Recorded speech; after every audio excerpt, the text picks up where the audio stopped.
নিজের প্রবৃত্তি অনেক কিছু চাইবে, নিজের প্রবৃত্তিকে আল্লাহর সামনে আত্মসমর্পণ করার নাম হচ্ছে ইসলাম। মন যাচাই তা করা যাবে না কেন? কারণ আমি কারাগারের জীবনে বসে আছি। কারাগারের মধ্যে মন যাচাই তাই করা যাবে না। এই কাজগুলো কখন করব? আমি বিয়ে শাদী করার পরে করব। বিয়ে শাদী করবেন, আপনি স্ত্রীকে নিয়ে ঘোরেন, স্ত্রীকে নিয়ে আল্লাহর সৃষ্টি দেখেন, স্ত্রীকে নিয়ে আপনি বাইকে ঘোরেন, রিক্সায় ঘোরেন, চটপটি খান, ফুচকা খান, আইসক্রিম খান, কোনো সমস্যা নাই। এবার তো যুবকরা বলবো যে ভাই বিয়ে শাদী তো দেয় না, কি করব? আমি পরামর্শ দিচ্ছি বড় ভাই হিসেবে, প্রথমে হালাল রিজিকের সোর্স করতে হবে। রিজিকের সোর্স না করে বিয়ে করা যাবে না, আত্মসম্মান থাকবে না। তাহলে পুরুষ মানুষের আত্মসম্মান কখন চলে যায়? যখন হাত পাততে হয় তখন। যখন আপনি রিজিকের সোর্স তৈরি করেছেন, আপনি স্বাবলম্বী, আপনি মাশাআল্লাহ মাসে 10-20-30 হাজার টাকা আর্ন করেন বা 1 লাখ 2 লাখ টাকা আর্ন করেন, আলহামদুলিল্লাহ, কারো কাছে হাত পাততে হয় না, সবাই দেখবেন আপনাকে সম্মান দিবে। যখন আপনার অন্যের কাছে হাত পাততে হবে তখন দেখবেন স্ত্রীও সম্মান করছে না। তো এই জন্য ডিগনিটি আগে, ডিগনিটি ফার্স্ট। আপনার ডিগনিটি অর্জন করতে হলে একটা হালাল উপার্জনের সোর্স লাগবে, এক। তারপরে পিতামাতাকে বোঝানোর চেষ্টা করবেন। যদি কাউকে পছন্দ করেও থাকেন, না দেখেই বা শুনে যে হ্যাঁ ওখানে একজন দিনদার মেয়ে ইত্যাদি, তাহলে পারিবারিকভাবে বিয়ের প্রস্তাব পাঠাবেন। নিজে পণ্ডিতি করতে যাবেন না, পারিবারিকভাবে পাঠাবেন। যদি রাজি হয় আলহামদুলিল্লাহ, রাজি না হলে কি নিজে নিয়ে পালাই যাবেন? এই কাজ করতে যায় না। ইস্তেখারা করবেন। কি করবেন?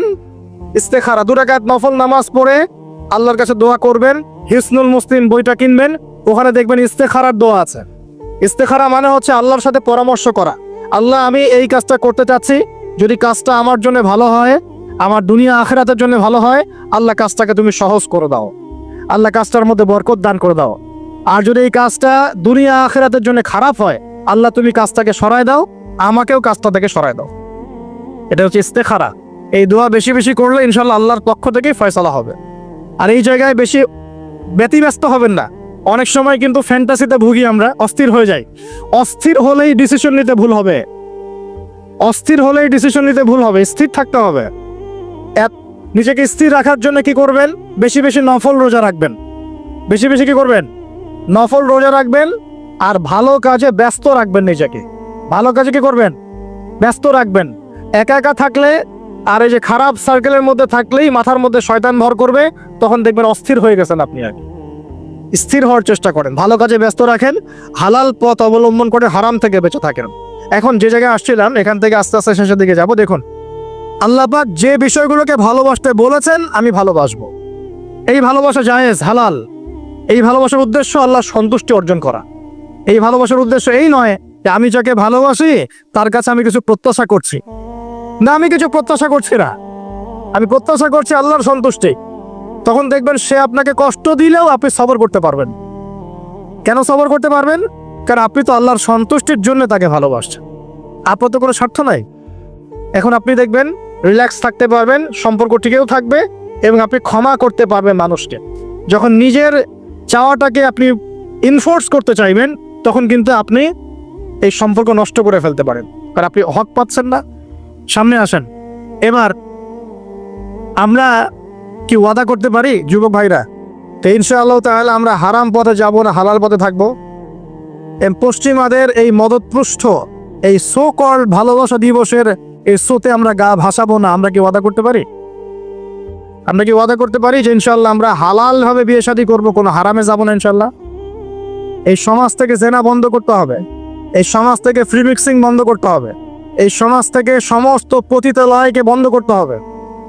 বন্ধ করে আমরা সামাজিক উদ্যোগ নিয়ে, প্রয়োজনে আমাদের পলিটিক্যাল পাওয়ারকে কাজে লাগিয়ে সমস্ত পতিতালয়গুলো বন্ধ করে ওই মেয়েদের রিজিকের জন্য আমরা বিকল্প ব্যবস্থা করবো ইনশাআল্লাহ। আমরা টাকা পয়সা একত্রিত করে তাদের জন্য কর্মসংস্থান করতে পারি না? এইগুলো কাজ করে নারীর অধিকার প্রতিষ্ঠা করা যায় না? নাকি রাস্তাঘাটে গেলে স্লোগান দিয়ে প্রতিষ্ঠা করা যাবে? সমস্ত যে নোংরা জায়গাগুলো আছে এগুলো বন্ধ করে ওই মেয়েরা কিন্তু কারো মা, ওরা দেখবেন কারো বোন, কারো স্ত্রী বা কারো সহধর্মিনী কিছু একটা হবেন। তারাও কিন্তু মানুষ, তারাও মানুষ, হয়তো অন্ধকার জগৎ হারিয়ে গেছে, দালালের খপ্পরে পড়েছে বা পেটের দায়ে পড়ে কাজ করছে। যদি আমরা তাদের জন্য বিকল্প ব্যবস্থা করে দিতে পারি, আল্লাহ পাক আমাদেরকে তৌফিক দান করুন, তাদের জন্য কর্মসংস্থানের ব্যবস্থা করতে পারি, একটা মেয়েও এই হারাম পরে যাবে না ইনশাআল্লাহ। আমরা কি এভাবে নারীর অধিকার প্রতিষ্ঠা করতে পারি না?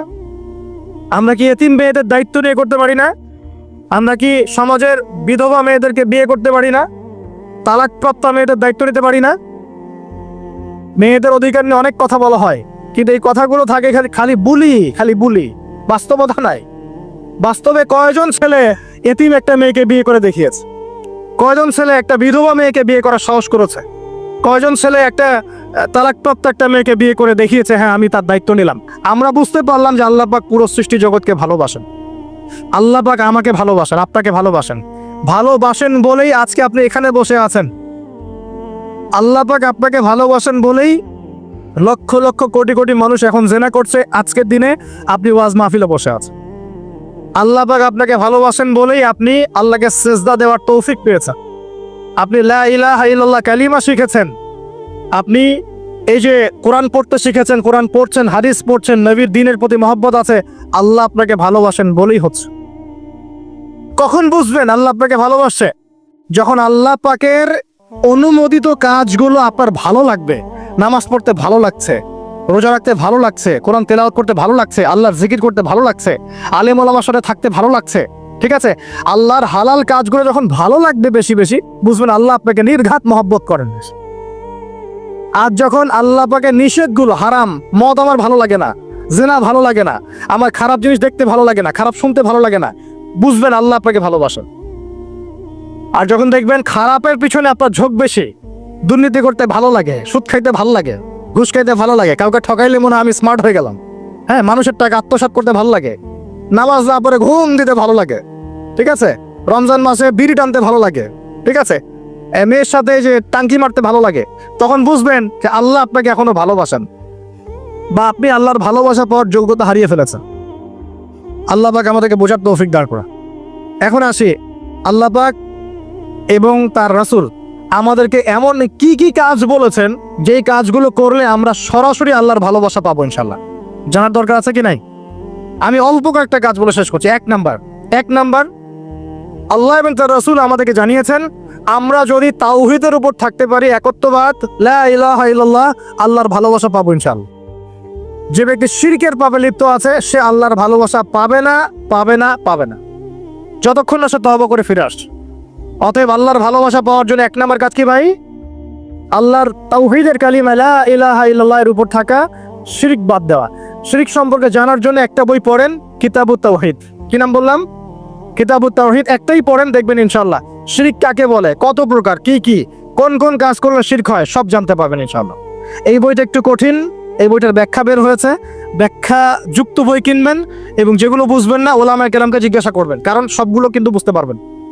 এক নাম্বার। দুই, নবী সাল্লাল্লাহু আলাইহি ওয়াসাল্লামের অনুসরণ করলে আল্লাহ আমাদেরকে ভালোবাসবেন। দলিল, আল্লাহ পাক সূরা আলী ইমরানের মধ্যে বলছেন 31 নম্বর আয়াতে আল্লাহ বলছেন, কুল, হে নবী আপনি বলে দিন, ইন কুনতুম তুহিব্বুনাল্লাহ, তোমরা যদি, হে আদম সন্তান, এই উম্মতে মুহাম্মাদি, তোমরা যদি আল্লাহর ভালোবাসা পেতে চাও, ফাত্তাবিউনি, তোমরা আমাকে অনুসরণ করো। কাকে? আমাকে বলতে কাকে? রাসূলুল্লাহ সাল্লাল্লাহু আলাইহি ওয়াসাল্লামকে। তাহলে কি হবে? ইউহিব্বুকুমুল্লাহ, আল্লাহ পাকও তোমাদেরকে ভালোবাসবেন। বলে সুবহানাল্লাহ, আল্লাহ আমাকে ভালোবাসবেন ইনশাআল্লাহ। আর কি? ইয়াগফির লাকুম যুনুবাকুম, আল্লাহ পাক তোমাদের সমস্ত গুনাহ মাফ করে দিবেন। আল্লাহু গফুরুর রহিম, আল্লাহ পাক পরম করুণাময়, অসীম দয়ালু। তার মানে আল্লাহকে পাওয়ার, আল্লাহর ভালোবাসা পাওয়ার দুই নাম্বার কি মাধ্যম? নবী সাল্লাল্লাহু আলাইহি ওয়াসাল্লামের সুন্নত অনুযায়ী জীবন করা। ভাই শুরু করব কোত্থেকে? শুরু করবেন চেহারা থেকে। কোত্থেকে? চেহারায় দাড়ি ছেড়ে দিব ইনশাআল্লাহ, রাজি আছি তো? গোফ ছোট করে ফেলবো ইনশাআল্লাহ, রাজি আছি তো ইনশাআল্লাহ? চেহারায় সেজদার দাগ থাকবে ইনশাআল্লাহ, তার মানে নামাজি হতে হবে, ঠিক আছে? পোশাক পরিচ্ছদ হবে রাসূলুল্লাহ সাল্লাল্লাহু আলাইহি ওয়াসাল্লামের মতো, জিলে ঢালা মুত্তাকিদের পোশাক। চুল হবে কার মতো? মেসি নেইমারের মতো নাকি রাসূলুল্লাহ সাল্লাল্লাহু আলাইহি ওয়াসাল্লামের মতো? আমার নবী এইভাবে ওযু করতেন, এইভাবে করব। আমার নবী এইভাবে ইস্তেনজা করতেন, পেশাব পায়খানা করতেন, ওইভাবে করব। এই যে এখনকার ইংলিশ টয়লেট, এই ইংলিশ টয়লেটে বসে নবীর মতো ইস্তেনজা করা যায় না। যাবে? ওলামায়ে কেরামকে জিজ্ঞাসা করেন, নবী সাল্লাল্লাহু আলাইহি ওয়াসাল্লাম বাম পায়ে ভর দিয়ে ইস্তেনজা করতেন। কোন পায়ে? এখন বসেন ইংলিশের উপরে, বাম পায়ে কেমনে বসবেন? সম্ভব? ওই যে আমি বলি, এটা মজা করে বলি, কষ্ট থেকেও বলি, একদম বৈশ্বিক পলিটিক্যাল সিস্টেম থেকে শুরু করে বাথরুমের টয়লেট পর্যন্ত সবকিছুই চলছে পশ্চিমা আদর্শ এখন। সবকিছু, এভরিথিং এভরিথিং, একদম বাথরুমের কমোড পর্যন্ত। এখন তো কমোড উঠাই দিয়েছে, এখন সামনে একটা বালতি রেখে দেয় গামলার মতো, এখানেই পেশাব করতে হবে। দেখেন নাই মনে হয় আপনারা, দেখবেন অচিরে এগুলো আসতেছে সামনে, দাঁড়ায় দাঁড়ায় বসার কোনো সুযোগ নাই। আর সবগুলো মাপ সমান। আর কারো হাইট যদি 6 ফুট, কারো 5 ফুট হয়, তখন কি হবে? অ্যাডজাস্ট করতে হবে ধরে ধরে তখন, নাকি? যুবকরা বুঝতে পারছে, তখন কাউকে লম্বা হতে হবে, কাউকে খাটো হতে হবে, মাপ তো সমান। আর সবার মাপ যদি সমান না হয়, এখন কি হবে? হ্যাঁ, আল্লাহ পাক বোঝার তৌফিক দান করুন। এগুলো শয়তানি না বলেন, শয়তানি না বলেন। বসে ইস্তেঞ্জা করতে হয় না? বসে ইস্তেঞ্জা না, এই পেশাবে ছিটা ফোটার কারণে কবরে আযাব হয় না? আপনারা হাদিসে জানেন না, নবীজি একটা কবরের পাশ দিয়ে যাচ্ছেন, তিনি থেমে গেলেন, থেমে গিয়ে বলছেন এই কবর দুটোতে আযাব হচ্ছে। কি হচ্ছে? কবরের আযাব। তিনি জানলেন কেমন করে? আল্লাহ পাক তাকে জানিয়েছেন, আল্লাহ পাক তাকে খবর দিয়েছেন এই কবর দুটো কি হচ্ছে? আযাব। নবীজি বলছেন এই কবর দুটোতে বড় কোনো পাপের কারণে আযাব হচ্ছে না। সাহাবীরা বলছেন তাহলে কি কারণে হচ্ছে ইয়া রাসূলুল্লাহ? তিনি বলছেন একজন পেশাব পায়খানা করে, পেশাব করে, স্পেশালি পেশাব করে এই ছিটা ফোটা থেকে সে সতর্ক থাকতো না। পেশাব করে, ওই যে বলেন আমাদের ছেলেরা, প্যান্ট খারাপ ভাই, নামাজে যেতে পারবো না, নামাজে ডাকলে বলে ভাই প্যান্ট নষ্ট। তোমরা ভালো করে হাদিসে শোনো, এই ব্যক্তি বড় কোনো পাপ করে নাই, সে পেশাব করার পরে পবিত্র হতো না, মানে এর ছিটা ফোটা থেকে সাবধান থাকতো না, এই কারণে কবরে আযাব দেওয়া হচ্ছে, বলে নাউজুবিল্লাহ। অন্য হাদিসে নবীজি বলছেন বেশিরভাগ কবরের শাস্তি পেশাবের ছিটা ফোটার কারণে হয়ে থাকে। আস্তাগফিরুল্লাহ, বলি নাউজুবিল্লাহ। এই টয়লেটগুলোর মধ্যে পেশাবের ছিটা ফোটা লাগে না? এই কোরআনের মধ্য দিয়ে আল্লাহর ভালোবাসা পাওয়া যাবে ইনশাআল্লাহ। সর্বশ্রেষ্ঠ নফল আমলের মধ্যে একটা হচ্ছে কি? আল কোরআন তেলাওয়াত করা। আল্লাহ পাক আমাদেরকে তেলাওয়াত করা তৌফিক দান করেন। 3টা বললাম। 4 নাম্বার, বেশি থেকে বেশি আল্লাহর জিকির করা। কি করা ভাই? চলতে ফিরতে উঠতে বসতে অলওয়েজ সুবহানাল্লাহ, আলহামদুলিল্লাহ, লা ইলাহা ইল্লাল্লাহ, আল্লাহু আকবার, লা হাওলা ওয়ালা কুওয়াতা ইল্লা বিল্লাহ, এগুলো চলতে থাকবে। ঠিক আছে ইনশাআল্লাহ? চলতে ফিরতে পড়বেন আল্লাহুম্মা সাল্লি আলা মুহাম্মদ, আল্লাহুম্মা বারিক আলা মুহাম্মদ। ঠিক আছে? হাসবি আল্লাহু ওয়া নি'মাল ওয়াকিল, রাদিতু বিল্লাহি রাব্বান ওয়া বিল ইসলামি দীনান ওয়া বি মুহাম্মাদিন নাবিয়্যা। যত জিকির আজগার আছে চলতে ফিরতে অলওয়েজ পড়তে থাকবেন। লা ইলাহা ইল্লাল্লাহ ওয়াহদাহু লা শারীকা লা, লাহুল মুলক ওয়া লাহুল হামদ ওয়া হুয়া আলা কুল্লি শাইইন কাদির। আস্তাগফিরুল্লাহাল্লাযী লা ইলাহা ইল্লা হুয়াল হাইয়ুল কাইয়ুম ওয়া আতুবু ইলাইহি, লা হাওলা ওয়া লা কুওয়াতা ইল্লা বিল্লাহ। এগুলো পড়তে থাকবেন। যে যত বেশি আল্লাহ জিকির করবে, তার কলবে আল্লাহ তত বেশি নূর দিবেন ইনশাআল্লাহ। আর যার কলবে যত বেশি নূর, সে তত বেশি আল্লাহর ভালোবাসা মহব্বত পাবে ইনশাআল্লাহ। কয়টা বলছি ভাই? 4টা। 1 নাম্বার কি ছিল? তাওহীদ। 2 নাম্বার নবীর সুন্নাত। 3 নাম্বার বলেন কোরআন তেলাওয়াত করা। 4 নাম্বার বেশি বেশি আল্লাহর জিকির করা। 5 নাম্বার, স্পেশালি 5 নাম্বার, বেশি বেশি আল্লাহর কাছে তওবা করা। কি করা? যে আল্লাহর কাছে তওবা করে আল্লাহ তাকে মহব্বত করেন। আলহামদুলিল্লাহ, যে আল্লাহর কাছে তওবা করে আল্লাহ তাকে মহব্বত করেন। আমাদের নবীজি প্রত্যেক দিন 70 থেকে 100 বার আল্লাহর কাছে তওবা করতেন। বলে সুবহানাল্লাহ। পারা যাবে তো ইনশাআল্লাহ? 6 নম্বরটা হচ্ছে বেশি বেশি নামাজ আদায় করা। কি করা? আল্লাহকে পাওয়ার জন্য শ্রেষ্ঠ মাধ্যম হচ্ছে সেজদা করা। কি করা? আর সেজদা করা হয় সবচেয়ে শ্রেষ্ঠ ভাবে নামাজের মধ্য দিয়ে। কিসের মধ্য দিয়ে? ওয়াদা করতে পারি তো ইনশাআল্লাহ 5 ওয়াক্ত নামাজ পড়বো রেগুলার।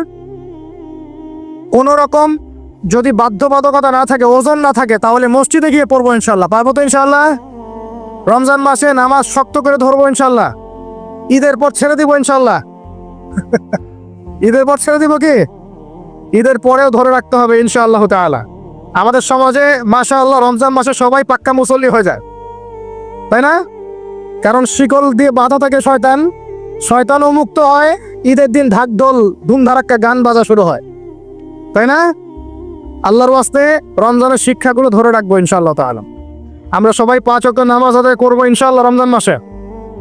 আর দৈনিক কমপক্ষে 12 রাকাত নফল নামাজ পড়বেন। সুন্নত বা নফল 12 রাকাত কমপক্ষে। কিরকম 12 রাকাত? ফজরের নামাজের আগে 2, জোহরের আগে 4, পরে 2। ঠিক আছে, 6 আর 2 8 হলো। মাগরিবের পরে 2, এশার পরে 2। এই 12 রাকাত নামাজ যে দিনের বেলা পড়ে, মানে একদিনে 24 ঘন্টায় পড়ে, আল্লাহ পাক তার জন্য জান্নাতে একটা করে ঘর নির্মাণ করেন। এই হাদিস জানতেন? দৈনিক 12 রাকাত সুন্নত বা নফল পড়লে আল্লাহর কাছে একটা করে জান্নাতে ঘর পাওয়া যাবে ইনশাআল্লাহ। আর জান্নাত উর্বর জায়গা। আপনি যদি চান আপনার জায়গায় বেশি বেশি গাছ লাগাতে, খালি পড়বেন সুবহানাল্লাহিল আযীম ওয়া বিহামদিহি, সুবহানাল্লাহিল আযীম ওয়া বিহামদিহি। একটা একটা করে খেজুর গাছ জন্মাবে ইনশাআল্লাহ তাআলা। বলবেন সুবহানাল্লাহি ওয়া বিহামদিহি সুবহানাল্লাহিল আযীম, আর বলবেন সুবহানাল্লাহিল আযীমি ওয়া বিহামদিহি। জান্নাতে গাছ রোপণ হবে ইনশাআল্লাহ তাআলা। এটা গেল 6 নাম্বার, নামাজ বেশি বেশি পড়া। 7 নাম্বার, জি বলছে 7 নাম্বারটা হচ্ছে, আমি আর 4টা বলে শেষ করছি। 7 নাম্বারটা হচ্ছে যে সৃষ্টির সেবা করা। কি করা ভাই? একটা হাদিস আছে যে ইরহামু মান ফিল আরদ ইয়ারহামুকুম মান ফিস সামা। তোমরা জমিনবাসীর প্রতি রহম করো, আসমানবাসী তোমাদের উপর রহম করবে ইনশাআল্লাহ। আল্লাহর ভালোবাসা পাওয়ার অন্যতম মাধ্যম হচ্ছে জমিনবাসীর প্রতি রহম করেন। মুসলিম অমুসলিম সবাই মানুষ কিনা? যারা আমাদের সাথে যুদ্ধে লিপ্ত নাই তারা তো আমাদের ভাই নাকি? যারা যুদ্ধে লিপ্ত আছে এরা শত্রু হতে পারে, যারা যুদ্ধে লিপ্ত নাই তারা তো আমাদের ভাই নাকি? তাদের বিপদ আমাদের পাশে দাঁড়াবো না? একটা প্রাণীর অধিকার যদি আপনি রক্ষা করেন, একটা বিড়ালকে পানি না দেওয়ার অপরাধে এক মহিলা জাহান্নামে গিয়েছে, আর একটা কুকুরকে পানি পান করানোর সওয়াবের এই কাজের বিনিময়ে এক মহিলা জান্নাতে গিয়েছে। সুবহানাল্লাহ। তো পশু পাখির অধিকার যেখানে ইসলাম কথা বলেছে, এখানে পুরো মাখলুকের প্রতি আমাদের রহম দিল থাকতে হবে। আমাদের সবাইকে দয়া ভালোবাসা দেখাতে হবে ইনশাআল্লাহ। আল্লাহ পাক আমাদেরকে ভালোবাসবেন ইনশাআল্লাহ। 8 নাম্বারটা কি? এটা বেশি ইম্পর্টেন্ট। শোনেন, 8 নাম্বারটা হচ্ছে আল্লাহর জন্য কাউকে ভালোবাসা, আল্লাহর জন্য ঘৃণা করা। একটা এই যে হাদিসগুলো পড়তে পড়তে আমি আসলাম গাড়িতে। আল্লাহ পাক বলেছেন, শোনেন, আল্লাহ পাক বলেছেন কিয়ামতের মাঠে আল্লাহ পাক বলবেন, নিজেই বলবেন যে আইনা মুতাহাব্বুনা লিজালালি, আমার ইজ্জতের জন্য যারা পরস্পরকে ভালোবাসতো এরা কোথায়? আল্লাহ পাক ঘোষণা করবেন কোথায় তারা? যারা আমার জন্য পরস্পরকে ভালোবাসতো। আল্লাহ বলবেন আলিয়াউমা, আজকে আজিল্লুহুম, আমি ওদেরকে ছায়া দিব, ফি জিল্লি, আমার আরশের ছায়ায়। বলেন সুবহানাল্লাহ। ইয়াউমা লা জিল্লা ইল্লা জিল্লি, যেদিন আমার এই আরশের ছায়া ছাড়া অন্য কোনো ছায়া থাকবে না। মানে কিয়ামতের মাঠে আল্লাহর আরশের ছায়ায় ছায়া পাবে কারা? যারা পরস্পরকে আল্লাহর জন্য ভালোবাসতো। আলহামদুলিল্লাহ, এই যে আমরা এখানে আছি, আমরা কি একে অপরকে আল্লাহর জন্য ভালোবাসি না? আমি কি আপনাদেরকে চিনি? আপনারা কি আমাকে চিনেন? এই যে আপনারা আলেম ওলামাদেরকে ভালোবাসেন, ইসলামকে ভালোবাসেন, কিসের জন্য বাসেন? আল্লাহর জন্য। এই আল্লাহর জন্য যারা পরস্পরকে মহব্বত করে, আল্লাহ পাক তাদেরকে আরশের ছায়া ছায়া দিবেন ইনশাআল্লাহ। আরো একটা নেকি আছে, বলবো? শোনেন, আরেকটা হাদিসে আসছে কিয়ামতের মাঠে স্পেশাল কিছু মিম্বর থাকবে। মিম্বর চিনেন? যেখানে দাঁড়ায় ইমাম সাহেব খতিব খুতবা দেয়, এরকম মিম্বর থাকবে। এই মিম্বর গুলো হবে নূরের মিম্বর। কিসের? নূর মানে কি? আলো, আলো, আলো, নূরের মিম্বর থাকবে। ওই কিয়ামতের মাঠে কি আলো থাকবে? এমনিতে মাঠটা তো অন্ধকার। ওই অন্ধকার মাঠে নূরের মিম্বর আল্লাহ পাক দিবেন কাদেরকে? যারা পরস্পরকে এই আল্লাহর জন্য মহব্বত করত। আর নবীগণ শহীদগণ তাদের দিকে তাকায় থাকবে, তাকায় নবীগণ শহীদগণ পর্যন্ত এই মানুষগুলোকে দেখে ঈর্ষা করবে, কাশ আমরাও যদি এমন হতে পারতাম। চিন্তা করেন, আল্লাহর জন্য পরস্পর মহব্বতকারীদেরকে আল্লাহ পাক এমন সম্মান দিবেন যেটা দেখে নবীগণ পর্যন্ত ঈর্ষা করতে থাকে। তাহলে আমরা কি আল্লাহর জন্য পরস্পরকে মহব্বত করতে পারি কিনা? এটা হলো 8। 9 নাম্বার, আল্লাহর জন্যই ঘৃণা করতে হবে। আল্লাহর জন্য ঘৃণা কেমন? যেমন কেউ ইসলামকে পছন্দ করে না, কটূক্তি করে, ইসলামের এইটা ভালো না ওইটা ভালো না, ইসলামের সাথে দুশ্মনী করে ভিতর থেকে বাহির থেকে, আপনি ওদেরকে ভালোবাসতে পারবেন না। যদি আল্লাহর দুশ্মনদের সাথে আপনার ভালোবাসা থাকে, তাহলে আপনি আল্লাহর দুশ্মনের কাতারে অন্তর্ভুক্ত হয়ে যাবেন। এখন বলেন দেখি, সারা বিশ্বে ইসলামের দুশ্মন কারা? বলেন। গায়রিল মাগদুবি আলাইহিম ওয়ালাদ-দাল্লিন, মাগদুব কারা, দল্লিন কারা? এটা তো অনেকেই জানে না। সাহাবীরা বলছেন, ইয়া রাসূলুল্লাহ, এখানে যে আমরা বলছি গায়রিল মাগদুবি আলাইহিম ওয়ালাদ-দাল্লিন, আল্লাহ আমাদেরকে মাগদুবদের থেকে বাঁচাও, দল্লিনদের থেকে বাঁচাও। মাগদুব আর দল্লিন কারা ইয়া রাসূলুল্লাহ? নবীজি বলছেন, আল মাগদুব, মাগদুব হচ্ছে হুমুল ইহুদি, ইহুদিরা হচ্ছে মাগদুব, যাদের উপর আল্লাহর গজব পড়েছে। আর দল্লিন হুমুল নাসারা, নাসারারা হচ্ছে দল্লিন, কারণ তারা আল্লাহ পাকের সন্তান সাব্যস্ত করেছে। ঈসা আলাইহিস সালামকে আল্লাহ সন্তান বলেছে, বলে নাউজুবিল্লাহ। এখন সারা বিশ্বে এরা মুসলিমদের সাথে দুশ্মনী করছে না? আমরা যদি ব্যক্তিগতভাবে, সামাজিকভাবে বা পলিটিক্যালি ওদের সাথে বন্ধুত্ব করে চলি, আমরা কি আল্লাহ দুশ্মনদের সাথে শরীক হলাম না? খুব খেয়াল রাখতে হবে। আল্লাহর জন্য ভালোবাসা, আল্লাহর জন্য দুশ্মনী। আল্লাহ পাক আমাদেরকে বোঝার তৌফিক দান করুন। এবং সবশেষ যেটা 10 নাম্বার, সেটা হলো আল্লাহওয়ালা মানুষ যারা, সেই মানুষদের সাথে মহব্বত রাখলে আল্লাহ আপনাকে ভালোবাসবেন। ইনশাআল্লাহ। আল্লাহওয়ালা মানুষদের সাথে মহব্বত রাখতে চান, নাকি আপনার এই জেনাকারী গার্লফ্রেন্ডের সাথে আপনি মহব্বত রাখতে চান? এই প্রজন্মের দায়িত্ব কিন্তু আপনার হাতে। এই প্রজন্মের দায়িত্ব কার হাতে বলেন? এই শহরের দায়িত্ব কার হাতে? শুধু কি আলেম ওলামার হাতে? শুধু কি প্রশাসনের হাতে? এই শহরকে আপনি পাপমুক্ত করবেন কিভাবে? আপনাদের আমাদের কোনো ভূমিকা নাই? কি যে হচ্ছে কল্পনা করতে পারছেন না। একটা চিত্র দেখছেন না, লাখ লাখ ছেলে দাঁড়িয়ে একটা পর্দার সামনে দাঁড়িয়ে আছে, গোল কখন হবে এই জন্য দেখছেন না? মিডিয়া এগুলো প্রমোট করছে না? বাপখানে এমন যে কত সুখে আছি আমরা, তাই না? কি সুখ আমাদের। খেলা হচ্ছে, আমরা গোল গোল চিল্লাচ্ছি। খেলছে কোন টিম, সেই টিম আমাকেও চিনে না, আমার দেশের নামও জানে কিনা আল্লাহু আলাম। আমরা নাচানাচি করছি মাশাআল্লাহ, আমরা মারামারি করছি, কেউ মার্ডার হচ্ছে, কেউ আবার শোকে স্ট্রোক করে মারা যাচ্ছে, তাই হচ্ছে না? এমন কেন জাতিগতভাবে আমরা এমন কেন হলাম? জাতিগতভাবে আমাদের কোনো ব্যক্তিত্ব নাই, আমাদের কোনো গায়রত নাই। আমাদের তো যুদ্ধের হিস্ট্রি আছে, আমাদের বীরত্বের হিস্ট্রি আছে, আমাদের ভাষা আন্দোলন হিস্ট্রি আছে। দেশের কনসেপ্ট বাদ দিয়ে ইসলামের কনসেপ্টও যদি বলেন, আমরা তো তারেক বিন জিয়াদের উত্তরসূরি, বিন কাসিমের উত্তরসূরি, খালেদ বিন ওয়ালিদ, উমর ইবনুল খাত্তাবের উত্তরসূরি। আমাদের কোনো গায়রত নাই। পশ্চিমারা একটা কিছু লঞ্চ করবে, সবাই নাচানাচি করবে, আমরা সেখানে গা ভাসিয়ে দিব। কিছু কিছু মুসলিম কান্ট্রি ওগুলোতে জয়েন হবে, আমরা মনে করবো এটা হালাল হয়ে গেল। অনলাইনে দেখলাম একজন লিখেছেন, আরেকজন বক্তব্য দিচ্ছেন, রাসূলুল্লাহ সাল্লাল্লাহু আলাইহি ওয়াসাল্লামও তো নাকি তার স্ত্রীর সাথে খেলাধুলা করেছেন। রাসূল সাল্লাল্লাহু আলাইহি ওয়াসাল্লাম তার স্ত্রীর সাথে দৌড় প্রতিযোগিতা করেছেন রাতের অন্ধকারে। মসজিদ নববীর মধ্যে ঈদের দিন উৎসব পালন করা হয়েছে নববীর মধ্যেই। এটার সাথে আপনি ফিফার দলিল টানছেন? এটা দিয়ে আপনি ফিফাকে জায়েজ করতেছেন? এখানে তো জুয়া হচ্ছে। একটা মুসলিম কান্ট্রি কাতার যা অ্যারেঞ্জ করেছে, এই অ্যারেঞ্জমেন্টটা অন্য আগের সব অ্যারেঞ্জমেন্ট হচ্ছে বেটার, কারণ সে তার মধ্য দিয়ে ইসলামের প্রচার করার চেষ্টা করেছে, সে তার জায়গা থেকে চেষ্টা করেছে। কিন্তু মন্দের ভালো, এর চেয়ে ভালো কিছু করা সম্ভব ছিল না এখানে। সে যতদূর পর্যন্ত পেরেছে ট্রাই করেছে, এবং সে কিন্তু ছোট রাষ্ট্র হলেও অনেক বড় বড় ওয়ার্ল্ড অ্যাফেয়ার্সের বিষয়ে সে মাথা ঘামায়। আমাদের ঢাকার সমান আয়তন হবে কিনা সন্দেহ আছে, ঢাকা বিভাগের সমান হয়তো আয়তন হবে। সে ওয়ার্ল্ডের বড় বড় জিও পলিটিক্যাল বিষয়ে সে মাথা ঢুকায় এখন। হ্যাঁ, সে তার সর্বোচ্চ চেষ্টা করেছে, কিন্তু এর মধ্য দিয়ে যে সারা বিশ্বে কোটি কোটি যুবক তাদের হায়াত নষ্ট করছে, তাদের যৌবন নষ্ট করছে, তাদের রাতের ঘুম ইবাদত নষ্ট করছে, হ্যাঁ, আপোষে দ্বন্দ্বে লিপ্ত হচ্ছে, বিধর্মীদের কালচার ফলো করছে, ওদের ফ্ল্যাগ টাঙাচ্ছে। আমার দেশের মধ্যে, স্বাধীন সার্বভৌম রাষ্ট্রের মধ্যে অন্য একটা রাষ্ট্রের পতাকা তুলবো কেন? আমার গায়রত নাই? ওরা কি তাদের দেশে আমার পতাকা তোলে কিনা? আমাদের ব্যক্তিত্ব কোথায় চলে গেল? এগুলোকে আমরা টেকনিক্যালি আবার মিডিয়া দিয়ে জায়েজ করার চেষ্টা করছি, যে নবী সাল্লাল্লাহু আলাইহি ওয়াসাল্লাম তো দৌড় প্রতিযোগিতা করেছেন, হ্যাঁ, তারপরে মসজিদ নববীর মধ্যেও তো এরকম খেলাধুলা হয়েছে। এগুলো ছিল চিত্ত বিনোদনমূলক। যদি আমি একা একা সকালবেলা উঠে ফজরের নামাজের পরে এই মাঠটাকে 10 রাউন্ড দেই, এটা আমার জায়েজ না? না জায়েজ? জায়েজ। এই খেলাকে কেন্দ্র করে তো জুয়ার আসর বসাতে পারবেন না, এটাকে কেন্দ্র করে তো সমকামিতা প্রমোট করতে পারবেন না, এটাকে কেন্দ্র করে আপনি lakh lakh billion billion dollars খরচ করতে পারবেন না তো।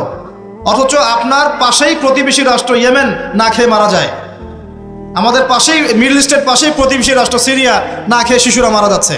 প্রতিবেশী না খেয়ে থাকে, আমি পেট ভরে খাই, আমি মুমিন নাকি? প্রতিবেশী না খেয়ে থাকে আর আমি পেট ভরে খাই, আমি কি মুমিন নাকি? আর সারা বিশ্ব এই দিকে মানুষকে ফোকাস করে রেখেছে, বিশ্বের একটা অংশ এই দিকে ফোকাস করে রেখে তাদের এজেন্ডাগুলো ঠিকই বাস্তবায়ন করছে না। রমজান মাস আসে, দেখবেন রমজান মাস যখনই আসে দেখবেন যে নির্যাতন বেড়ে যায় উম্মার উপর। যে সময়ে উম্মার ইকোনমিক অবস্থা ভালো না, সামরিক অবস্থায় তাদের মুখোপেক্ষী হয়ে থাকতে হচ্ছে, যে সময় আমাদের ভিতরে পলিটিক্যাল বিরোধগুলো দেখা দিচ্ছে, আমরা ইউনাইটেড হতে পারছি না, যে সময় যুব সমাজরা মাদকে আসক্ত হয়ে আছে, পর্নোগ্রাফিতে আসক্ত হয়ে আছে, দিনের ইলম কালাম অর্জন করছে না, নামাজ ঠিক মতো পড়ছে না, কুরআন তেলাওয়াত করা শিখছে না, যে সময়ে ইভেন আলেম ওলামাদের মধ্যে ঐক্য দেখা যাচ্ছে না, যে সময়ের মধ্যে আমরা পরিবারগুলোর ভাঙন দেখতে পাচ্ছি, আমাদের পরবর্তী প্রজন্ম কোন পরিবেশে বড় হবে সেই নিশ্চয়তা দিতে পারি না, যে পরিবেশে একটা 5 বছরের ছোট্ট বাচ্চা আয়াতকে কেটে টুকরা টুকরা করে ফেলা হয়। এইখানে আমরা বসে বসে রং তামাশা দেখতেছি টিভির সামনে বসে। এই সমাজটা পরিবর্তনের দায়িত্ব আমাদের কারো ঘাড়েই নাই? শুধু কি পলিটিশিয়ানদের দায়িত্ব? শুধু কি প্রশাসনেরই দায়িত্ব? আমাদের সবাইকে নাকে তেল দিয়ে ঘুমানোর জন্য পৃথিবীতে আসছি? এই যুব সমাজ তো জানেই না, বোঝেই না ওদেরকে কি কারণে এই পৃথিবীতে পাঠানো হয়েছে। সে যে মুসলিম, তার যে দায়িত্ব কর্তব্য আছে, আল্লাহ পাক যে তাকে সৃষ্টি করেছেন তার ইবাদত করার জন্য এবং আল্লাহর জমিনে দিনটার প্রচার প্রসার ঘটানোর জন্য, তার কোনো ফিকির আছে? একটা পর্দার সামনে দাঁড়িয়ে এসে আধা ঘন্টা 1 ঘন্টা 1.5 ঘন্টা সময় নষ্ট করে ফেললো, তার ফিজিক্যাল কোনো উপকারও কিন্তু নাই। আছে? কি অবস্থা, মানে মিডিয়া যে কি প্রমোটটা করতেছে। মেয়েদেরকে ফেসবুকে ঢুকলে মেয়েদেরকে দেখবেন যে মেসি মেসি করে পাগল হয়ে বলছে আর্জেন্টিনার পতাকা গায়ে দিয়ে যে আপনি মেসিকে পেলে কি করতেন। এক মেয়ে বলছে আমি কিস করতাম। তোর জামাই হয়তো, হ্যাঁ ওর জামাই না? তাহলে মানে কি কি শেখাচ্ছি আমরা মানুষকে? একটু ভালো করে লক্ষ্য করে দেখেন। আমার মেয়ে, মনে করেন আপনার মেয়ে আছে না, আপনার মেয়েকে আপনি 5 বছর 7 বছর হয়তো বাসায় টাইটলি আপনি মানুষ করতে পারবেন। অসংখ্য ছোট ছোট মেয়ে বাচ্চা এখন বাইরে বের হয়ে ধর্ষণের শিকার হচ্ছে না? কোন সমাজে আপনি আপনার সন্তানকে রেখে যাচ্ছেন চিন্তা করবেন না একটু? আমরা একা একা যদি ভালো মানুষও হতে চাই, পারবো না তো। আমি আমার মেয়েকে কতদিন পর্যন্ত বাসায় বন্দি করে রাখবো? সে যখন বাইরে যাবে কি দেখবে? বাইরে দেখবে প্রতারণা, বাইরে দেখবে মিথ্যা, বাইরে দেখবে ধর্ষণ, বাইরে দেখবে ইফটিজিং, বাইরে বেপরদামি, বাইরে অশ্লীলতা। আপনার ছেলে বড় হয়ে এগুলো শিখবে। ছোট্ট একটা বাচ্চা আমাদের বাসায় আছে, গালে হাত দিলে হাসে। আমি তাকায় থাকি আর ভাবি যে 5 বছর হাস আগে, 5 বছর পরে যখন তুই দুনিয়াটা বুঝতে শিখবি অটোমেটিক হাসি বন্ধ হয়ে যাবে। কোন জায়গায় আপনি বাচ্চাকে রেখে যাচ্ছেন চিন্তা করে দেখেন একবার। একটা ছোট্ট বাচ্চার ইজ্জতের কোনো গ্যারান্টি পাচ্ছি না আমরা। মানুষ কোন জায়গায় চলে গেছে দেখেন। মাদক অ্যাভেলেবল হয়ে গেছে। পর্নোগ্রাফি দেখে না 5% ছেলেও পাওয়া যাবে না এখন। আর যারা পর্ন দেখে ভিতর থেকে এরা পশু হয়ে গেছে। এর কাছে একটা বাচ্চাকে দিলেও সে রেপ করে রেখে দিবে। চিন্তা করে দেখেন না, বিগত 50 বছরে ধর্ষণের সংখ্যা বেড়েছে না কমেছে? কি পরিমাণ বেড়েছে? বেড়েছে কি পরিমাণে? পর্নোগ্রাফির পরিমাণটা কি পরিমাণ বাড়ছে? মাদক কি পরিমাণে বেড়েছে? এখন এই দায়িত্ব তো শুধু প্রশাসনের না, শুধু পলিটিশিয়ানদের না, আমাদের সবার দায়িত্ব আছে তো। আমরা যদি যার যার জায়গা থেকে দায়িত্ব পালন করতে আজকে পিছুপা হয়ে যাই, বিশ্বাস করেন আগামী 10-20 বছর পরে আমাদের সন্তান একটা ভয়ঙ্কর বিশ্ব দেখবে আসে। ওরে এমন একটা বিশ্ব দেখবে যার দুঃস্বপ্নের মতো কল্পনাই করে নাই। আল্লাহ আমাদেরকে বোঝার তৌফিক দান করুন। না, আমি আজ পর্যন্ত কোনো লেকচারে বলি নাই। সূরা কাহফে আরো একটা বিষয় আছে যেটা আপনাকে চেনাবে যে দাজ্জালের সভ্যতাগুলো কেমন হবে। একটু মনোযোগ দেন প্লিজ, 10 মিনিট দেখুন। এই সূরার মধ্যে 4টা ঘটনা আছে। কয়টা? একটা হচ্ছে আসহাবুল কাহফের, একটা যুলকারনাইন আলাইহিস সালাম, একটা মূসা এবং খিদর আলাইহিস সালামের, আর একটা হচ্ছে এই ঘটনা, 2 বন্ধুর ঘটনা যা আমি কোনো লেকচারে এখনো বলি নাই। এই ঘটনাটা সূরা কাহফের 32 নম্বর আয়াত থেকে শুরু করে মোটামুটি ভাবে আপনার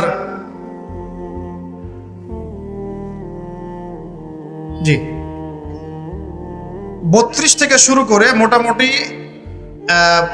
46, 47, 48 এরকম পর্যন্ত বড় একটা ঘটনা আছে। আমি খুব শর্ট করে বলছি। আল্লাহ পাক এই সূরার মধ্যে একটা বিস্ময়কর ঘটনা বলছে। 2 বন্ধুর, কয়জন বন্ধু? এক বন্ধু প্রচন্ড ধনী, এমন ধনী যে আল্লাহ পাক তাকে বড় বড় বাগান দিয়েছেন, খেজুরের, আঙ্গুরের, হ্যাঁ বিশাল বিশাল বাগান, এবং তার মধ্য দিয়ে নদী চলছে। নদী, একটা নদী চলে যাচ্ছে ভিতর দিয়ে, 2 পাশে বাগান। তাহলে কত বড় প্রপার্টি চিন্তা করেন, একটু চিন্তা করেন। আমরা তো বিঘা আর এই যে শতকের হিসাব করি না। আল্লাহ বলছেন যে 2টো বিশাল জান্নাত দিয়েছিলাম তাকে, মানে বাগান দিয়েছিলাম, ফলের বাগান, মাঝখান দিয়ে নদী প্রবাহিত হচ্ছে, এবং প্রত্যেক বছর 2 বার করে এই জায়গায় ফসল ফলতো, প্রচুর ফসল হতো। তো এত ধন সম্পদ পাওয়ার পরে এই বন্ধু, মানে এই ব্যক্তি তার এক গরিব বন্ধুকে নিয়ে এই বাগানে ঢুকেছে। ঢুকে হাঁটাহাঁটি করছে, গল্পগুজব করছে। গল্পগুজব করার এক পর্যায়ে গিয়ে এই ধনী বন্ধু বলে ফেলছে। কি বলছে? সে বলছে যে আনা আকসারু মিনকা মালা ওয়া আ'আসু নাফারা। হে আমার দোস্ত শোনো, আমি তোমার চাইতে মালে এবং সম্পদে অনেক সেরা। কে বলছে এটা? এই ধনী বন্ধু। আমরা কিন্তু এরকম কথা বলি না? এই ধনী বন্ধু হচ্ছে বস্তুবাদী মানুষ, মানে বাড়ি গাড়ি টাকা করি স্ট্যাটাস, এটাই তার কাছে সব কিছু। বুঝতে পারছেন কথা? সে তার বন্ধুকে বলছে তুমি তো গরিব, আমি তোমার চেয়ে অনেক সেরা টাকায় পয়সায় ধন দৌলতে। এমন মানসিকতা আমাদের মধ্যে আছে না অনেকের? আচ্ছা, এবার সে আরও বলছে যে ওয়াদাখালা জান্নাতাহু ওয়া হুয়া যালিমুল লিনাফসি, সে তার জান্নাতে প্রবেশ করলো, তার নফসের উপর সে জুলুমও করে বসলো। কিভাবে জুলুম করলো? এভাবে সে বলছে ক্বালা মা আযুন্নু আন তাবিদা হাদিহি আবাদা। কে বলছে এটা? এই ধনী বন্ধু। সে বলছে, হে আমার গরিব বন্ধু শোনো, আমি মনে করি না, আমি বিশ্বাসই করি না, আমি মনে করি না যে আমার এই প্রপার্টি কখনো ধ্বংস হয়ে যাবে, আমি এটা বিশ্বাস করি না। বুঝতে পারছেন? ওই যে আমি পরকালে বিশ্বাস করি না, কিয়ামতে বিশ্বাস করি না, আখিরাতে বিশ্বাস করি না, কোন সভ্যতা বলেন? আচ্ছা, সে বলছে যে মা আযুন্নু আন তাবিদা হাদিহি আবাদা, আমি বিশ্বাস করি না, আমি মনে করি না যে এই প্রপার্টি কখনো ধ্বংস হতে পারে। ওয়া মা আযুন্নু সাআতা কায়িমা, আর আমি এটাও মনে করি না যে কিয়ামত কখনো হবে। বুঝতে পারলেন কথা? আমি এটাও বিশ্বাস করি না যে কিয়ামত কখনো হবে। তার মানে, জি শেষ করছি আমি, তার মানে কি এই বন্ধুটা বস্তুবাদী না? সে পরকালে বিশ্বাস করে না, কিয়ামতে বিশ্বাস করে না। সে তার ধন সম্পত্তির মোহে এত আসক্ত হয়ে গেছে যে সে মনে করে যে এটা কখনো আমার থেকে যাবে না। এমন চিন্তা আমাদের মধ্যে আছে না? এই চিন্তাটাকে আধুনিক পরিভাষায় বলা হয় মেটেরিয়ালিজম। কি বলা হয়? মানে বস্তুবাদ। মানে কি বস্তুবাদ? মানে ভোগবিলাস, বাড়ি গাড়ি, টাকা পয়সা, মত্ত থাকা, পরকাল বলে কিছু না। এই যে মেটেরিয়ালিজম। এখন এই বন্ধুটা বলছে, গরিব বন্ধু, একটু মনোযোগ দেন প্লিজ। এই বন্ধুটা বলছেন, গরিব বন্ধু, যে ক্বালা লাহু সাহিবুহু ওয়া ইউহাওয়ারু, গরিব বন্ধুটা তাকে বলছে আকাফারতা বিল্লাযী খালাকাকা মিন তুরাব, হে আমার ধনী বন্ধু, তুমি কি সেই সত্তার সাথে কুফরি করছো যে তোমাকে মাটি থেকে সৃষ্টি করেছেন? সুম্মা মিন নুতফা, এরপর তোমাকে মায়ের গর্ভে নুতফা আকারে রেখেছিলেন। সুম্মা সাওয়াকা রাজুলা, এরপর তোমাকে এই পুরুষের আকৃতি দিয়েছেন। তুমি কি সেই সত্তা আল্লাহকে অস্বীকার করছো? মানে কিয়ামতকে অস্বীকার করার মধ্য দিয়ে তুমি আল্লাহকে অস্বীকার করছো কি? ওয়ালাউলা ইয দাখালতা জান্নাতুক, তুমি যখন তোমার জান্নাতে ঢুকলা তুমি এটা কেন বললা না যে লা কুওয়াতা ইল্লা বিল্লাহ, মাশাআল্লাহ, লা কুওয়াতা ইল্লা বিল্লাহ, মাশাআল্লাহ, আল্লাহ পাক কি চমৎকার জান্নাত আমাকে দিয়েছেন, লা কুওয়াতা ইল্লা বিল্লাহ, আল্লাহ ছাড়া কোনো শক্তি সামর্থ্য নাই, এমনটা কেন বললে না? এমনটা না বলে কেন এইটা বললা যে ওমা আযুন্নু সাআতা কায়িমা, আমি বিশ্বাস করি না যে কখনো কিয়ামত হবে, আমি বিশ্বাস করি না যে এটা কখনো ধ্বংস হবে, এমনটা কেন বললা? তুমি কেন কুফরি করলা? এরপর যেটা হয়েছে, আল্লাহ রাব্বুল আলামিন এই যে বন্ধু, গরিব বন্ধু, তাকে দুনিয়া এবং আখিরাতে বিশাল নেয়ামত দিয়ে দিয়েছেন, আর এই ধনী বন্ধুর জান্নাতটাকে আল্লাহ পাক এক রাতের মধ্যে ধ্বংস করে রেখে দিয়েছে। এক রাতের মধ্যে পুরো জান্নাতকে ধ্বংস। পরের দিন সকালে সে এসে দেখে যে এটা কোন জায়গায় আসলাম, তা আমার বাগান বাগিচা বলে মনে হচ্ছে না। সে হাত কসলাচ্ছিল এবং বলছিল, কোরআনে ভাবে বলছে, হাত কসলাচ্ছিল আর বলছিল যে হায় আমি যদি আমার রবের সাথে শিরিকটা না করতাম, হায় আমি যদি আমার রবের সাথে কুফরি না করতাম, তাহলে আজকে আমার এই অবস্থা হয়তো হতো না। এই ঘটনাটা ঠিক পরে আল্লাহ পাক বলছেন ওয়াদরিব লাহুম মাসালুল হায়াতিদ দুনিয়া, হে নবী মুহাম্মদ সাল্লাল্লাহু আলাইহি ওয়াসাল্লাম, তুমি এবার তোমার উম্মতের কাছে দুনিয়ার দৃষ্টান্তটা পেশ করো। দুনিয়ার দৃষ্টান্তটাও ঠিক এরকমই, এই ফসলের ক্ষেতের মতোই। প্রথমে বৃষ্টিপাত হয়, ফসল সবুজ হয়, মানুষ খুব পুলকিত হয়ে যায়, কি চমৎকার ফসল ফলেছে। এরপর সেই গাছগুলো হলুদ হয়ে যায়, তারপর সেগুলো খড়কুটা হয়, চুলায় চলে যায়। এই হয় না? এই গল্পটার সাথে, ঘটনার সাথে দুনিয়ার জীবনে মিল আছে না? এটা কোন সূরায় আছে? কাহফে। আর এই সূরা আপনাকে দাজ্জাল থেকে বাঁচাবে না? এখানে আপনার হেদায়েত শোনেন। দাজ্জাল এবং তার অনুসারীরা এবং ওই সমসাময়িক ফিতনাময় যুগে বেশিরভাগ মানুষ বস্তুবাদী হয়ে যাবে, হয়ে যায় নাই?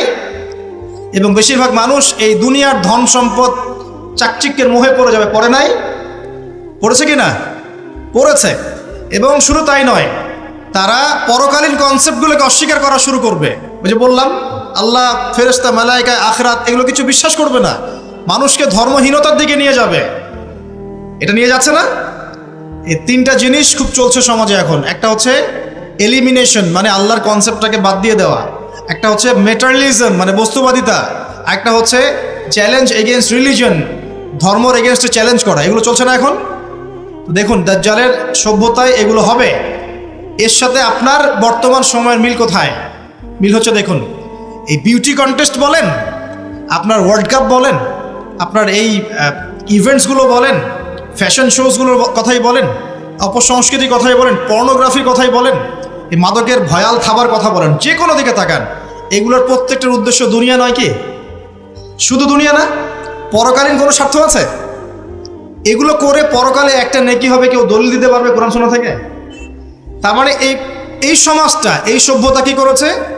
দাজ্জালি ও আদলে পুরো সভ্যতাকে গড়েছে এবং বস্তুবাদিতার দিকে মানুষকে প্রবৃদ্ধ করেছে। শুধু তাই নয়, যেগুলোর পরকালীন কোনো স্বার্থ নাই এই কাজগুলোকে প্রমোট করেছে এবং যুব সমাজ মুসলিমদেরকে স্পেশালি এগুলোতে মত্ত করে রেখেছে, রাখে নাই? আল্লাহ পাক এখন বলছেন, জেনে রাখো তোমরা জেনে রাখো, ইন্নামাল হায়াতুদ দুনিয়া লাইবুন ওয়া লাহুন, এই দুনিয়ার জীবনটাই খেলতামাশা, প্রতারণা, ওয়া যিনাতুন ওয়া তাফাখুরুন বাইনাকুম ওয়া তাকাসুর, একে অপরের প্রাচুর্য, ধন সম্পদের প্রতিযোগিতা ছাড়া কিছু না। ওয়া মাল হায়াতুদ দুনিয়া ইল্লা মাতাউল গুরুর, এই দুনিয়ার জীবনটা প্রতারণা ছাড়া কিছু নয়। আলহাকুমুত তাকাসুর হাত্তা যুরতুমুল মাকাবির, তোমরা প্রাচুর্যের মোহে মোহাচ্ছন্ন হয়ে আছো যতক্ষণ পর্যন্ত না তোমরা কবরে শায়িত হচ্ছ। কাল্লা সাউফা তা'লামুন, অবশ্যই তোমরা জানতে পারবে, কোশ্চিনকালেও নয়, অবশ্যই তোমরা জানতে পারবে। কাল্লা লাতুসআলুন্না ইয়াওমাইযিন আনিন নাঈম, তোমাদেরকে কিয়ামতের দিনে নিয়ামতগুলো সম্পর্কে জিজ্ঞাসিত হতে হবে। সূরা কাহাফেই এই হেদায়েতটা আছে। এই দুই বন্ধুর ঘটনা আপনাকে দেখাবে কিভাবে বস্তুবাদী সভ্যতা এবং আল্লাহ ভীরু সভ্যতার কনফ্লিক্ট হয়। সর্বশেষে আল্লাহর অনুগত সভ্যতার জয় হয়েছে, বস্তুবাদী সভ্যতাকে আল্লাহ পাক ধ্বংস করে দিয়েছেন না? দিয়েছেন। এবং এই ঘটনার পরেই দুনিয়ার জীবনের দৃষ্টান্ত দেওয়া হয়েছে, যে দুনিয়ার জীবনটাকে আল্লাহ পাক বলেছেন খেলতামাশা, প্রতারণা ছাড়া কিছুই নয়। হ্যাঁ, কেউ যদি বলে খেলাধুলার কোনো দলিল কোরআনে আছে কিনা, আমি বলবো হ্যাঁ আছে। আল্লাহ পাক বলেছেন, ওয়ামা হাদিহিল হায়াতুদ দুনিয়া ইল্লা মাতাউল গুরুর ইলামু আন্নামাল হায়াতুদ দুনিয়া লাইবুন ওয়া লাহু। অতএব খেলাধুলার দলিল কোরআনে আছে। আল্লাহ পাক বলছেন দুনিয়ার জীবনটাই তোমাদের খেলাধুলার প্রতারণা, ধোঁকা। কি বুঝলেন? এই দুনিয়ার জীবনটাই হচ্ছে খেলাধুলা, প্রতারণা, মোহ এবং ধোঁকা, এবং তোমাদের পারস্পরিক চাকচিক্যের প্রতিযোগিতা ছাড়া কিচ্ছু নয়। এখন এই সভ্যতার দিকে তাকাবেন চোখ কান খোলা রেখে, যে যত রকম ফাহেসা কাজগুলো মিডিয়া দিয়ে প্রমোট করা হচ্ছে, এগুলোর মূল উদ্দেশ্য হচ্ছে দুনিয়া, এবং মুসলিম যুবকদেরকে এবং উম্মাকে তাদের মূল উদ্দেশ্য থেকে সরিয়ে দেওয়ার চেষ্টা করা। আমাদের মূল উদ্দেশ্য কি? এক, আমাদের মূল উদ্দেশ্য ছিল জ্ঞান অর্জন করা। মূল উদ্দেশ্য ছিল জ্ঞান অর্জন করে আমল করা, আল্লাহ পাকের জমিনে দ্বীনের প্রচার করা। আমাদের পৃথিবীর মূল উদ্দেশ্য ছিল কি? পারিবারিক আদর্শ ঠিক করা, সন্তানদেরকে মানুষ করা, সমাজের কাঠামো ঠিক করা, হালাল খাওয়া, দ্বীনের দাওয়াতি কাজ করা, আল্লাহর জমিনে দ্বীনটাকে প্রচার করা, প্রসার করা, প্রতিষ্ঠার চেষ্টা করা। এগুলো আমাদের মূল উদ্দেশ্য ছিল। এখান থেকে সরিয়ে এনে আমাদের সবার চোখকে এখন বিভিন্ন আমোদ প্রমোদ ফুর্তির দিকে ফোকাস করে রাখা হয়েছে, এবং এর ফলশ্রুতিতে আমরা আমাদের দুনিয়াতে আসার উদ্দেশ্যটা কিন্তু ভুলে গেছে। প্রিয় ভাইয়েরা, সতর্ক থাকবেন, যে বিষয়টা যতটুকু লিমিট আছে এই লিমিট ক্রস করতে যাবেন। যতটুকু করা জায়েজ আছে এতটুকু করবেন, যেগুলোতে জায়েজ নাই সেগুলো জায়েজ না। আল্লাহ রাব্বুল আলামিন আপনাদের সবাইকে ইসলামের বেসিক বিষয়গুলোর উপর টিকে থাকার তৌফিক দান করুন, এবং যাদের কথা বললাম আমি ইনডাইরেক্টলি, তাদের যে এজেন্ডাগুলো আছে এজেন্ডাগুলো বোঝার তৌফিক দান করুন, এবং এর ভিতর দিয়ে তারা উম্মার যে ক্ষতি করছে এই ক্ষতিগুলো বোঝার তৌফিক আল্লাহ পাক আমাদের সবাইকে দান করুন। 1 মিনিট বসবেন একটু, যে আমাদের এখানে যারা অ্যারেঞ্জ করেছেন এই মাহফিল, আমার মাধ্যমে রিকোয়েস্ট করেছেন যে